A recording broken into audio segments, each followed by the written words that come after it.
Welcome to social science platform. दोस्तों, आज 27 मई है और आज का दिन हमारे लिए, हमारे देश के लिए बहुत ही ख़ास है। क्यों? क्योंकि आज ही के दिन 1964 को हमारे देश के प्रथम प्रधानमंत्री पंडित जवाहरलाल नेहरू जी का निधन हुआ था। पंडित जवाहरलाल नेहरू, जिन्हें हम प्यार से चाचा नेहरू भी कहते हैं, उनके योगदान, भारत के स्वतंत्रता संग्राम आंदोलन में उनके योगदान को भला कौन भूल सकता है। गांधी जी के लेफ्टिनेंट बनकर जवाहरलाल नेहरू ने उनके कई आंदोलनों में भाग लिया।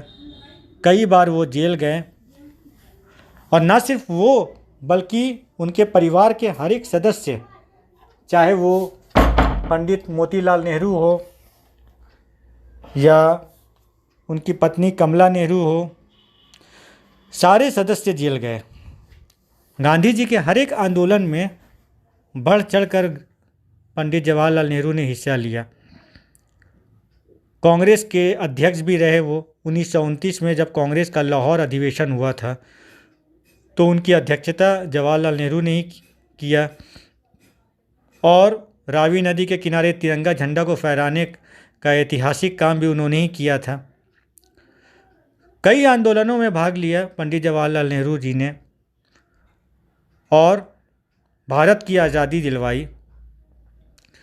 आज़ादी मिलने के बाद जब पहली बार लोकसभा का चुनाव हुआ, कांग्रेस को बहुमत हासिल हुई और सर्वसम्मति से पंडित जवाहरलाल नेहरू, जो उस समय हम कह सकते हैं कि सबसे लोकप्रिय नेता थे, वो उनको प्रधानमंत्री चुना गया और प्रधानमंत्री बनने के बाद उन्होंने हमारे देश के लिए कई काम किए, क्योंकि उनकी समस्याएं बहुत ज़्यादा थी।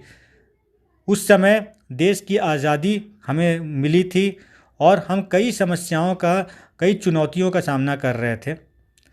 पंडित जवाहरलाल नेहरू, भारत और पाकिस्तान का विभाजन हो चुका था।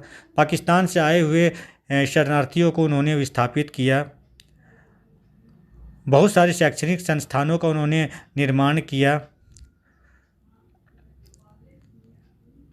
एग्रीकल्चरल डेवलपमेंट का काम हुआ। 5 ईयर प्लान के तहत बड़े बड़े इंडस्ट्रीज़ की नींव रखी उन्होंने। IT संस्थानों का उन्होंने निर्माण कराया। इसरो का निर्माण हुआ। हर एक फील्ड में उन्होंने डेवलपमेंट करने का काम किया। हम कह सकते हैं कि आज हमारा भारत जो इतना विकसित है, उसके विकास की नींव पंडित जवाहरलाल नेहरू ने किया।